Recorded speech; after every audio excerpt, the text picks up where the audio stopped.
So welcome to our session. This is called Content ROI, put your metrics where your mouth is. And basically we're going to be talking to you guys today about how to prove the worth of the content marketing that you produce. So first, I'll tell you a little bit about who we are. So my name's Katie Thornton. I live in Boston, Massachusetts, and I'm the Senior Manager of Content Marketing at Dado. I oversee all of the content development and promotion, including ebooks, research reports, blogs, webinars. And this is my boss, Chris. Chris. So hi, my name is Chris Rudnick. I hate the fact that Katie put Katie's boss up there, but I'll leave it be. I am Director of Demand Generation at Dado. I'm also based in our Boston office. I oversee all of our marketing programs, marketing operations, analytics, and sales enablement globally. So being that the session is about ROI, we wanted to kick things off, kind of showcase some numbers. Really what we want you guys to walk away with is being able to tell a strategic story of the impact that content has made on the bottom line revenue. So here are some of the numbers that we focused on when we recapped 2017 with our executive team. So Dado, right now, our main business objective, excuse me, is really about recurring revenue and customer acquisition. We're really in a high growth stage right now. We're trying to acquire as many customers as possible. So that's where we centered our conversation around what content is doing to drive that business objective. So looking back at content from last year, we saw about $2.7 million in influence recurring revenue. 162 customers have been acquired directly from content as like the first point. That has led to $23,000 in MRR. And most importantly for the CFO is our customer acquisition cost for a customer acquired by content is $341, which compared to the other marketing programs is significantly cheap. So again, building out metrics that you can have a strategic conversation so that you can then essentially ask for whatever you need in relation to content. So before we sort of dive in here, just a little bit about our company called Dado, or some of you may call it Dado, but it's pronounced Dado. Dado is the world's leading provider of MSP-delivered IT solutions for small to medium-sized businesses. Raise your hand if you know what an MSP is.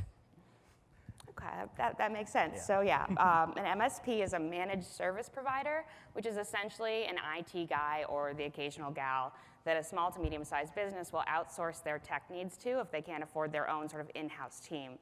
Our company was founded in 2007 in a basement by a 22-year-old college student who basically grew the company from that basement to becoming Connecticut's first unicorn. Today, we currently have 1,400 employees, 5 of whom are here today, and across 26 offices around the world. So first, I just wanted to showcase what our organization looked like at Dado in 2016.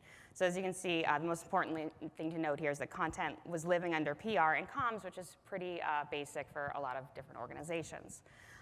Enter 2017, Chris came in and suggested that content be moved under demand generation, his department, and by suggested, I mean he decided, and Chris is going to dive into a little bit why he made that decision.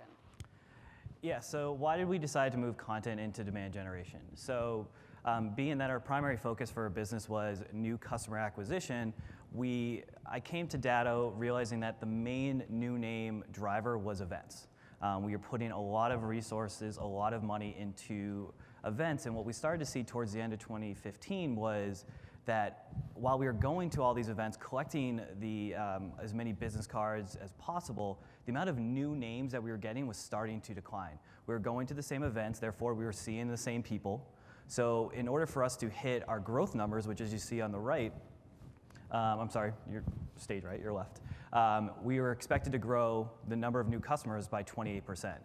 So I forecasted that events were not going to be able to do that, so we wanted to figure out what else could we do to kind of bridge that gap, and that's why we brought content on board. And sure enough, in 2017, that theory proved correct. Even though we doubled the amount of business cards that we collected at events, the amount of new names actually declined by 7%. So this is why we strategically made content come into the demand gen umbrella. So with that, this is kind of the framework that I built for demand gen in terms of our overall responsibilities. Kind of the inner circle is kind of the ways that we collect new names. So content like inbound off the website, syndication, trade shows. We also do in-person local events that we call road shows, webinars, and then essentially web requests like demo or become a customer. And then the outer circle is kind of the other tactics that demand generation owns and helps support those initiatives. So with content coming under demand generation, we were then able to align it with some of the other components of demand generation, and that significantly helped us start creating content ROI. So first, aligning content with marketing operations. So it really brought Katie and her team to start taking a funnel mindset, start identifying how are leads being qualified, how are they progressing through the funnel, and where can content start identifying areas in which they can leverage their expertise to kind of improve the conversion rates, speed up the process. It also gave them a little bit more training on Marketo, so they weren't just simply waiting for our marketing operations team to get the programs up and running. They were able to get directly aligned with them so that they could do it themselves, which kind of sped up the production process as well. So we also started aligning the content with demand gen analytics. So suddenly I was able to measure and also set goals around not just things like downloads and new names, but things like funnel conversion rates and funnel velocity, and most importantly to this conversation, the actual return on the investment that my team was making. One of the great benefits of suddenly being under Chris's team is the visibility I was able to gain access to in terms of my work performance and how things were performing when I put them out there. So I would ask Chris for a dashboard, and I would receive that dashboard, and it would give me real-time access to how my content was doing. Whenever I wanted, I could just go to this dashboard, refresh the data, and I could see exactly how each campaign was doing across all the channels in which the content was being distributed. That made it very exciting for my team as a whole, because it was just another way to sort of see the impact of what you were doing every single day. Next, content had to get much more aligned with sales. And since I suddenly had this data related to actual revenue numbers, sales got very interested. So we started hosting more regular content brainstorms with my team and also the various sales teams. We would be talking about different topics that we should be creating content around, and also shared successes and also failures. Through this relationship that was sort of fostering, I also was able to find these key members of the sales organization that were really big content advocates. And I highly recommend for anyone to find that one salesperson, and there's always one that is into the content story, that is reading your ebooks, that's sharing it on social, and take them out to dinner and buy their kids toys and become their best friend, because you want that advocate in the sales team to be telling the other sales guys what he's doing with your content.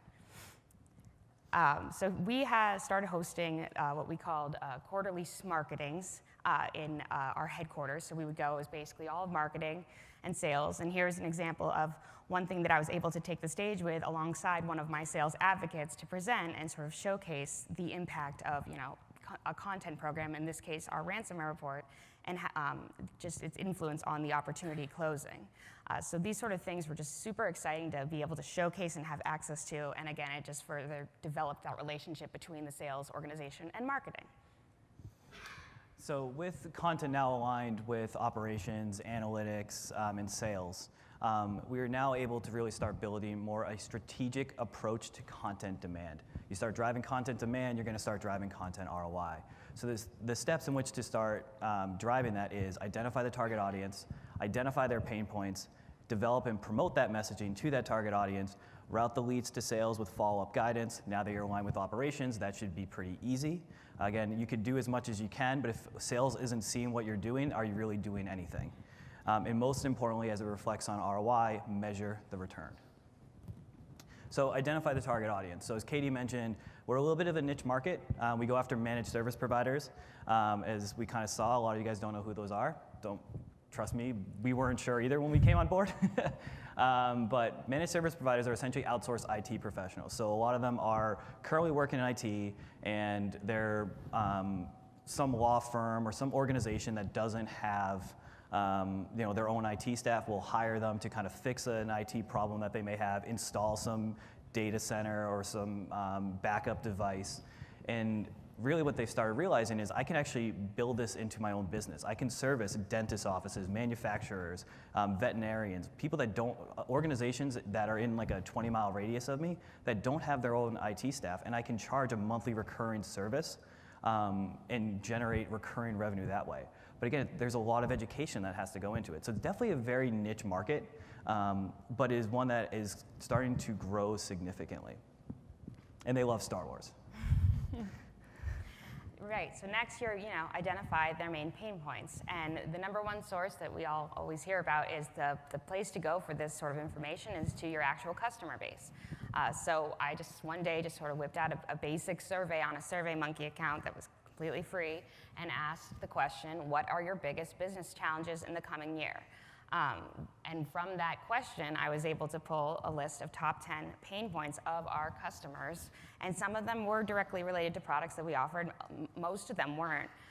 But with these pain points, I was able to create strategic content programs around each of them that fueled our funnel for the entire year.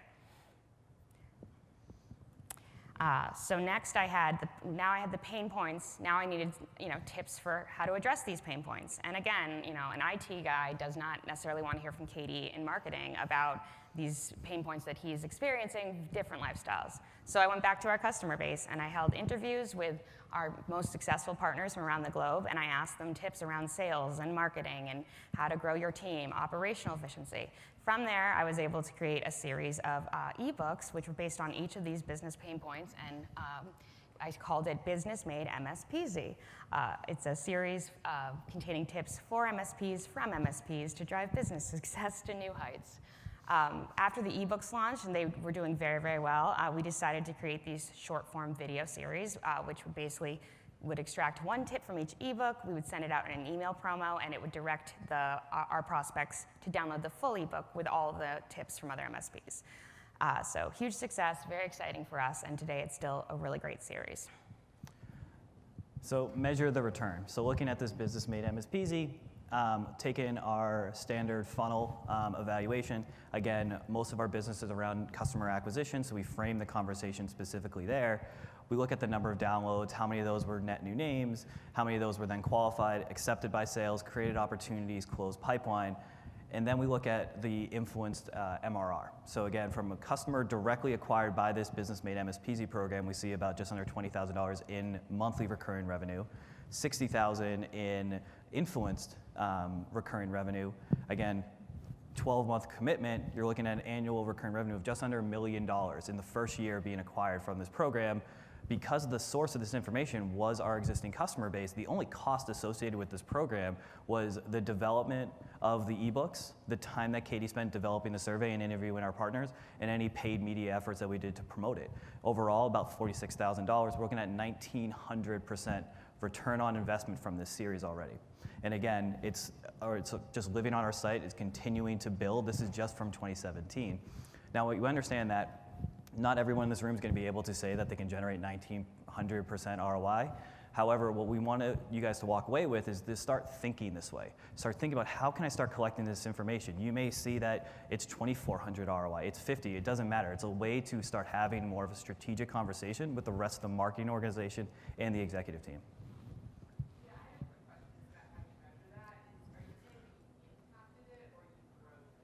So, yeah. So the 19, just under 20K, that is the content program was the program that acquired the name that then became the customer. The 60K is an influence, is a multi-touch influence using Marketo's multi-touch RCE. So how to really get started? So we've been talking a lot about ourselves. We really want to start framing the conversation of what you guys can start doing.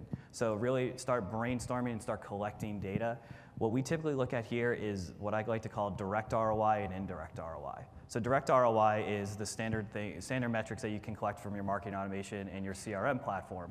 How many leads are being accepted by sales, how many opportunities are being driven directly and influenced, how much marketing influence revenue, et cetera.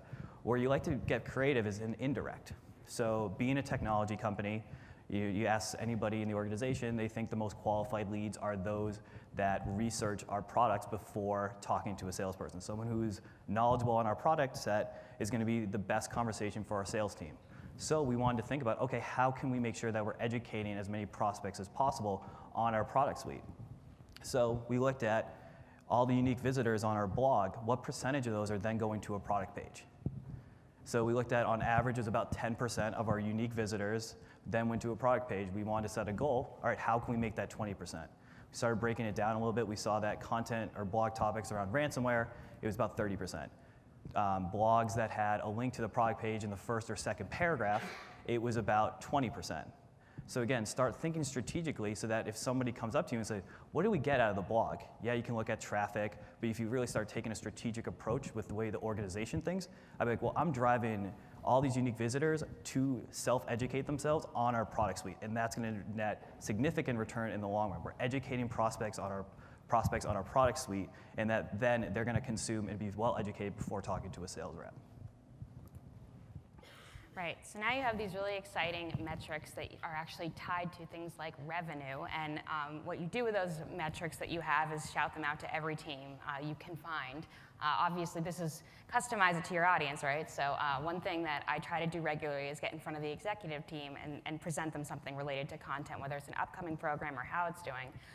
So here's sort of a customized view for the executive team, which is a dream to be able to walk in with if you have access to these metrics. So as you can see here, this is 2017.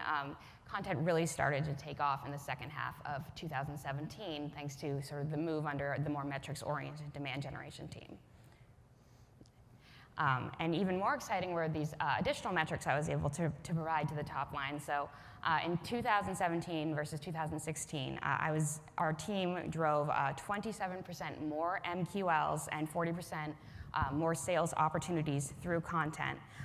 And what's even more exciting than the quantity increase is the fact that the quality of these MQLs had significantly improved as well. And the way that we were able to know that is because our conversion rate from MQL to SAL, or sales accepted lead, rose from 16% to 33% in just 1 year. So the quantity increased and the quality increased. And the best part, especially for that CFO in the room, is that all of this was done at a much lower cost than the year before. So that was direct ROI. Again, it's pretty straightforward. A lot of that information you probably are able to collect, and if you're not, I would say find the resources that can compile it. Here's an example of indirect ROI. So I talked about the blog component, but this is another one. I'm not sure how many people are in demand gen specifically in the audience, but if you work with the sales team, I don't know if you guys have had this conversation, but I get it all the time. We like demo requests, or we like become a customer request. Can we double that?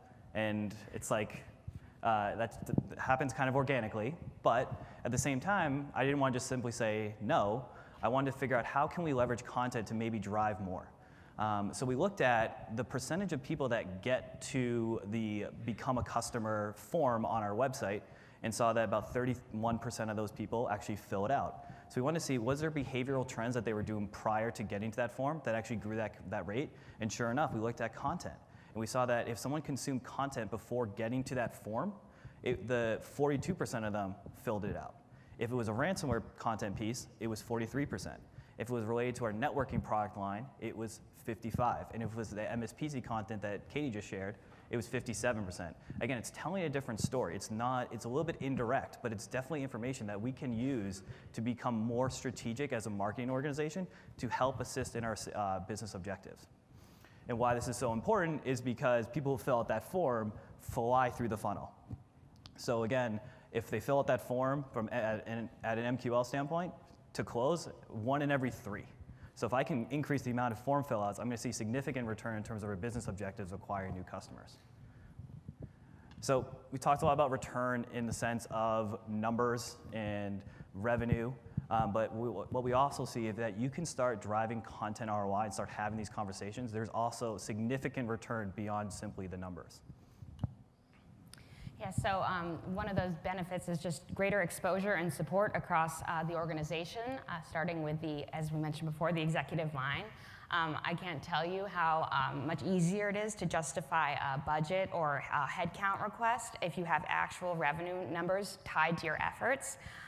For example, before I had moved under demand gen, my team was around 2.5 people.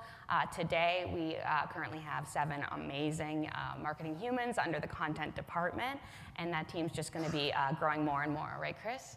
Sure. Again, if you're showing 1900% ROI, it's my hard to performance argue. review is right there. Next step is just sort of the support that you get within your own marketing organization. So as you see here, we have a bunch of different teams within our marketing team, which is I think it's pretty large compared to maybe most. But so PR exposure for content definitely grew in general. They took notice that our stories were interesting and exciting, and they were working, and they were resonating with our prospects. So PR both came to us for content, and in turn, PR gave our content more exposure to the greater public. In 2017, we suddenly garnered tier 1 coverage from the likes of Forbes and the Wall Street Journal and Bloomberg, and all these tiers that we had never achieved coverage in before, because we are this niche channel company. So that was super exciting to see. So in terms of web, so what makes Dado a little bit unique is we have a team specific for managing all of our web properties, because through a series of acquisitions and things like that, we do have quite a few different web properties at Dado. Being a technology-focused company with more of an engineering-focused CEO, most of the content on the website was all product-based. It was all about the technology and the best practices content that we saw shared earlier, the significant return it drove. We're now getting that content more prominent on the website. So Dado.com is going through a current rebrand that should launch in the next couple weeks. Right now, if you can only find content on the resource library or on the blog itself, going forward, it's going to be prominent on the homepage. It's going to be prominent on all the product pages, because web started realizing that the return for getting that content exposure is going to pay significant dividends for the entire organization. So you start showcasing that return, people are going to start jumping on board and identifying how they can help support. What also makes us a little bit unique, because we sell to managed service providers who then resell our technology to end users, they need to grow their business. The more clients that they bring on, the more Dado devices get installed, the more revenue for the partner, the more revenue for Dado. So we enabled a team a couple years ago who are solely focused on helping our partners become better business owners, become better marketers, grow their customer base, because again, if they grow it, then we get the MRR as well. So we have a team called Partner Marketing, and in the past it kind of operated a little bit of a silo, operated as their own, just focus on partners while we just focus on customer acquisition. But because of the return that we've been able to show, we've been kind of brought in to become more advisors and more guides for our existing customer base as they're looking to grow their own business.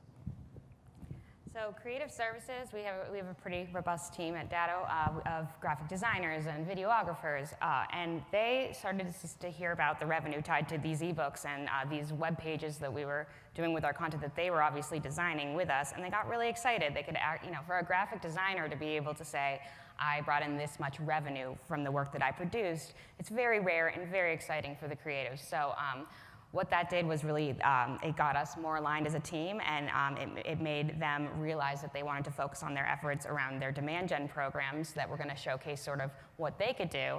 And with that, it sort of enabled us to do things like video series, interactive web content, and all the things that are going to be huge in 2018. So that's, I can't get aligned with your creative team, bring them in, show them the metrics. They matter to them too. And lastly, as we mentioned before, with the traffic that we were driving to the product pages, product marketing got real interested. So we started meeting with them regularly, and today they are currently key contributors within our content and on our blog. So I'm sure a lot of you guys are thinking, I've been in your shoes before, where you see someone present and they talk about how big their marketing team is, how they have we just showed we have a dedicated creative service team, which consists of 15 designers, and you guys don't have that. Totally get that. Sure, your content team is probably not as big as ours, so we still want to make sure that you walk away with takeaways that you guys can implement regardless of how your current structure is. First off, I'm also not saying that content needs to be under demand generation, but you do need to get aligned. But first, you need to start brainstorming. So look at what current direct ROI metrics you're able to compile. And if you're not, find the people in your organization, operations, whoever, that are able to start compiling that and start evaluating. And start brainstorming those indirect ways. Understand the business objectives, whether it be growth and customer acquisition like it is with us, whether it's upsell, cross-sell, reducing churn. Understand the core business objectives so that you can start figuring out what are the metrics and what is the impact that I can do with my content efforts to influence those. Because that's going to enable you to have the most strategic conversation with the rest of the company. Because if they're focused on cross-sell and upsell and you're only talking about new name acquisition, it doesn't necessarily always line up and you're not going to get the resources that you want. Again, start getting aligned. Find your operations team. Find your demand gen team. Most importantly, get aligned with sales. Understand their pain points. Understand what they're trying to do and identify opportunities in which you can assist them. Start using your internal resources. Use your product marketing team if you have it for product content. Use your customers. It's free. So we talk about ROI. Everyone just thinks about increasing the amount of revenue. It's also about decreasing the cost. So use your internal resources. They are the cheapest ones. And most importantly, your customers are going to be the best at providing insights to acquire new customers. And start promoting your success. So once you have some data, once you start tracking it, once you're starting to make some strategic conclusions, make sure you're promoting it. Share it with the rest of the marketing team. Identify opportunities to share with the sales team. Identify opportunities to share with the executive team, and you'll start getting the right buy-in. So that's our presentation for today. If anybody has any questions, we do seem to have a few more minutes, or you can just feel free to email us directly. There's that information, and we'll be here all day. So thank you so much for coming, and yeah, thanks. Thanks. Any questions? Are there any questions? Yes. How big is the operations team supporting being able to pull together this level of data? So currently, it's about, we just merged with another organization, so we've kind of combined teams, but I'd say about 4. I mean, some people have shared responsibilities elsewhere, but overall, I'd say about 4 people. We do have, in terms of marketing operations, we do also have a sales operations team that primarily focus on forecasting and our CRM, Salesforce implementation, stuff like that. But marketing operations is primarily 4 people. Anybody else? Cool. All right, thanks, guys. Awesome.